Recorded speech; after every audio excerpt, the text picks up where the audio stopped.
அனைவருக்கும் வணக்கம். நான் காயத்ரி கிருஷ்ணன். புழுங்கலரிசி பச்சரிசியோட உளுத்தம்பருப்பு சேர்த்து சூப்பரான ஒரு டிஃபன் ரெசிபி தான் ஃப்ரெண்ட்ஸ் பார்க்க போகிறோம். வாங்க வீடியோக்களை போய் பார்க்கலாம். ப்ளீஸ் ஃப்ரெண்ட்ஸ் மறக்காமல் நம்ம சேனலை சப்ஸ்கிரைப் பண்ணிவிட்டு எங்களுக்கு சப்போர்ட் பண்ணுங்கள். இந்த ரெசிபி பண்ணுறதுக்கு ஃபஸ்ட்டு நம்ம எல்லாத்தையுமே ஊற போட்டு எடுத்துக்க போகிறோம். 1 டம்ளர் அளவுக்கு பச்சரிசி எடுத்து வச்சுருக்கேன். அதை ஒரு பாத்திரத்துக்கு மாற்றிடலாம். அதே சைஸ் டம்ளர்லேயே பார்த்தீங்கன்னா 1 டம்ளர் அளவுக்கு புழுங்கலரிசி அதை சேர்த்துருவோம். கூடவே ஒரு 2 டேபிள் ஸ்பூன் அளவுக்கு உளுத்தம்பருப்பு அதை ஆட் பண்ணிக்கலாம். கூட நம்ம ஒரு 1/4 ஸ்பூன் அளவுக்கு வெந்தயம் அதையும் சேர்த்துக்க போகிறோம். இதுதான் ரேஷியோ. 1 டம்ளர் பச்சரிசி, 1 டம்ளர் புழுங்கலரிசி, உளுத்தம்பருப்பு ஒரு 2 டேபிள் ஸ்பூன், ஒரு 1/4 ஸ்பூன் அளவுக்கு வெந்தயம் எல்லாத்தையும் நல்லா வாஷ் பண்ணிவிட்டு அது மூழ்கிற அளவுக்கு தண்ணி விட்டு வச்சுருங்க. 4 ஹவர்ஸ் கிட்ட ஊறட்டும். இப்போ வந்து பார்த்திங்கன்னா அரிசி உளுந்து ஊறி ஒரு 3.5 மணி நேரம் ஆயிருக்கும். இந்த டைமில் நம்ம அவலை ஊற வைக்க போகிறோம். அதே மாதிரி 1 டம்ளர் அளவுக்கு அவல் எடுத்துக்க போகிறோம். எந்த அளவு நீங்கள் பச்சரிசியும் புழுங்கலரிசியும் எடுக்கிறீங்களோ அதே அளவுக்கு அவல், 1 டம்ளர் அவல். எந்த அவல்னாலும் நீங்கள் யூஸ் பண்ணிக்கலாம். லேசான அவல், திக்கான அவல் எதனாலும் எடுத்துக்கலாம். நான் 1 டம்ளர் அளவுக்கு லேசான அவல் தான் எடுத்திருக்கேன். வாஷ் பண்ணி ரொம்ப தண்ணி விட வேண்டாம். லேசாக அது மூழ்கிற அளவுக்கு தண்ணி விட்டு அரை மணி நேரம் ஊற வச்சு வச்சிடலாம். இப்போ ஒரு 4 ஹவர்ஸ்க்கு அப்புறம் பாருங்கள் நம்மளோட அரிசி உளுந்து அருமையாக ஊறி வந்திருக்கு. அதே மாதிரி பார்த்தீங்கன்னா இப்போ அரை மணி நேரம் அவலும் பாருங்கள் இந்த அளவுக்கு நல்லா பொலன்னு உதிரியாக ஊறி வந்திருக்கு பாருங்கள். இதுதான் வந்து கரெக்டான கன்சிஸ்டன்சி. நீங்கள் வந்து வேணுங்கிறவங்க மிக்சியில் அரைச்சி எடுத்துக்கலாம். நான் வந்து இன்றைக்கி கிரைண்டரில் அரைச்சி எடுத்துக்க போகிறேன். கிரைண்டரில் எப்போவுமே அரைக்கிறதுக்கு முன்னாடி அரிசி சேர்க்குறதுக்கு முன்னாடி கொஞ்சமாக தண்ணியை சேர்த்துட்டு நீங்கள் அரிசியை சேர்த்திங்கன்னா அடியில் வந்து அந்த கல்லுக்கடியில் சிக்கிக்காமல் அரைப்பட்டு வரும். இது வந்து கிரைண்டரில் அரைக்கிறதுக்கு ஒரு டிப்ஸ் தான்.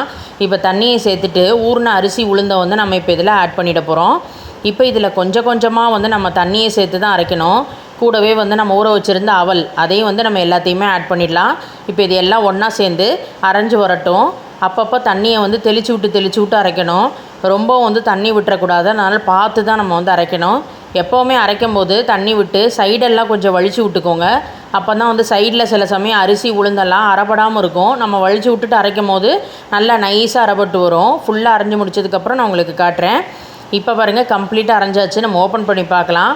மாவை வந்து நான் உங்களுக்கு எடுத்து காட்டுறேன் பாருங்கள். எந்த அளவுக்கு நல்லா நைஸாக இந்த கன்சிஸ்டன்சியில் நம்ம வந்து அரைச்சி எடுக்கணும். மாவோட கன்சிஸ்டன்சி பாருங்கள் எப்படி இருக்குது அப்படின்னு. இந்த அளவுக்கு எல்லாம் சேர்ந்து நல்லா பொலன்னு அரைஞ்சி வந்திருக்கு.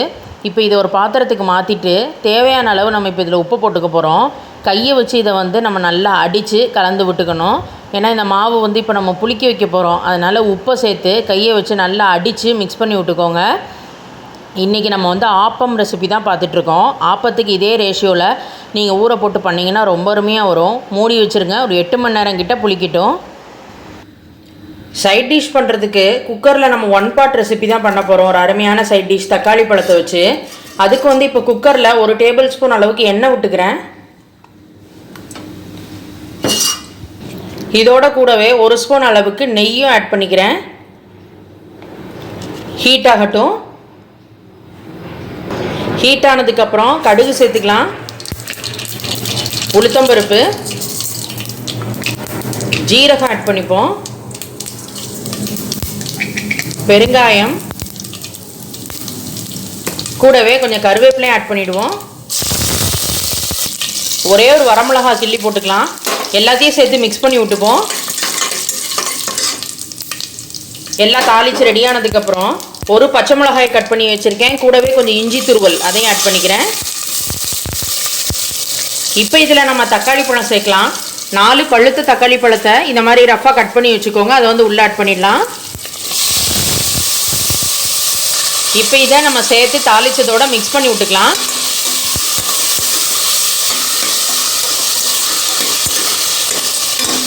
மிதமான சூட்டிலே தக்காளி பழம் கொஞ்சம் வதங்கட்டும்.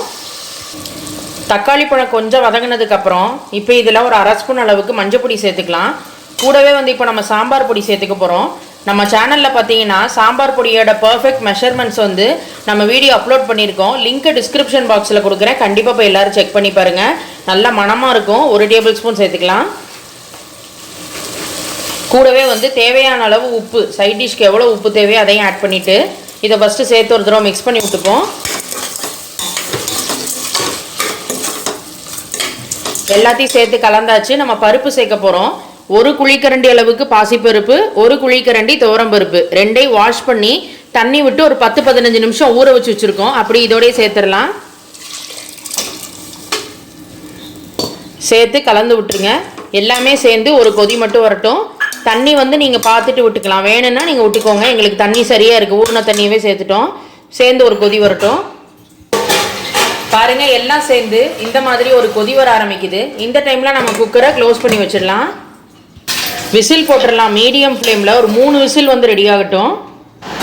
இப்போ இங்கே அது விசில் ப்ரெஷர் வரதுக்குள்ளே பார்த்தீங்கன்னா இங்கே மாவு புளிச்சு ரெடியானதை நம்ம பார்த்துட்ருக்கோம். மேலாக பாருங்கள், மாவு எவ்வளோ அருமையாக புளிச்சு பொங்கி வந்திருக்கு அப்படின்னு அடி ஒட்ட சேர்த்து கலந்து விட்டுக்கணும். ஆப்பத்துக்கு பார்த்திங்கன்னா நல்ல பர்ஃபெக்டான கன்சிஸ்டன்சியில் இருக்குது.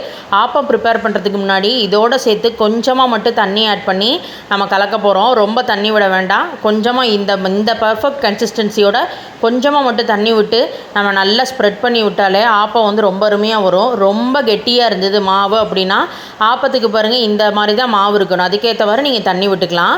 இப்போ ஆப்பக்கடாய் ஹீட் ஆனதுக்கப்புறம் நல்லா ஒரு 1.25 கரண்டி மாவு எடுத்து நல்லா சுற்றி ஸ்ப்ரெட் பண்ணி விட்டுருங்க. மூடி போட்டு இருக்கிறதுலே லோ ஃப்ளேம்லேயே தான் இது வந்து வேகணும். அப்போ தான் உள்ளே உள்ள மாவு இந்த நடுவில் உள்ளதெல்லாம் வெந்து வரும். இப்போ பாருங்கள், லோ ஃப்ளேம்லேயே ஒரு 2-3 மினிட்ஸ் வெந்தாலே போதும். நீங்கள் லேசாக கரண்டியை வச்சு எடுத்திங்கனாலே அவ்வளோ அருமையாக வரும். நீங்கள் கையை வச்சு எடுத்திங்கனாலே சூப்பராக வந்துடும். ஏன்னா அந்தளவுக்கு ஆப்பம் பார்த்திங்கன்னா நல்லா சாஃப்டாக பஞ்சு மாதிரி இருக்குது. இதே மாதிரி உங்களுக்கு இன்னொன்று ப்ரிப்பேர் பண்ணி காட்டுறோம். இதே மாதிரி தான் ஒரு 1.25 கரண்டி மாவு எடுத்து விட்டுட்டு நல்லா சுற்றி ஸ்ப்ரெட் பண்ணி விட்டுக்கோங்க. மாவு வந்து கொஞ்சம் நீர்க்க இருந்தது அப்படின்னா உங்களுக்கு இந்த மாதிரி பேனில் சுற்றி விடுறதுக்கு வசதியாக இருக்கும். மாவும் சீக்கிரம் வெந்து வரும். ரொம்ப திக்காக இருந்ததுன்னா நடு போர்ஷன் வேகாமல் மாவாகவே இருக்கும். அதுக்கேற்ற மாதிரி பார்த்துட்டு விட்டுக்கோங்க. இப்போ இன்னொரு அப்பமும் ரெடி பண்ணியிருக்கோம் பாருங்கள். அதுவும் அவ்வளோ அருமையாக வந்திருக்கு. எந்த அளவுக்கு நடுவில் பபுள்ஸ் எல்லாம் வந்து மாவு புளிச்சதுக்கு அடையாளம். அவ்வளோ அருமையாக பஞ்சு மாதிரி சாஃப்டாக இருக்குது. இப்போ வந்து ப்ரெஷர் அடங்கியாச்சு. ஓப்பன் பண்ணி பார்த்துட்டோம். பாருங்கள், எல்லாத்தையும் சேர்த்து கலந்து விட்டுருங்க. தக்காளி பழம் எல்லாமே வெந்து பருப்பும் வெந்து ரெடியாக இருக்குது. அருமையான நம்மளோட தக்காளி டால் ரெடி. இந்த மாதிரி நம்ம 2 பருப்பும் சேர்த்து தக்காளி பழத்தை போட்டு பண்ணும்போது லேசாக அந்த புளிப்பு டேஸ்ட்டோட காரத்தோட ஆப்பத்துக்கு வச்சு சாப்பிடும்போது ரொம்ப நல்லாயிருக்கும். கண்டிப்பாக எல்லாருமே இதே ரேஷியோவில் போட்டு ஆப்பம் ட்ரை பண்ணி பாருங்கள். இதோட சைட் டிஷ்ஷையும் ட்ரை பண்ணிவிட்டு மறக்காமல் ஃபீட்பேக்கை கமெண்ட் பாக்ஸில் ஷேர் பண்ணுங்கள். ப்ளீஸ் ஃப்ரெண்ட்ஸ், மணக்கோலம் குக்கிங் சேனலை சப்ஸ்கிரைப் பண்ணிவிட்டு எங்களுக்கு சப்போர்ட் பண்ணுங்கள். முடிஞ்ச அளவுக்கு வீடியோவை ஃப்ரெண்ட்ஸ் அண்ட் ஃபேமிலியோடவும் ஷேர் பண்ணுங்கள். தேங்க்யூ.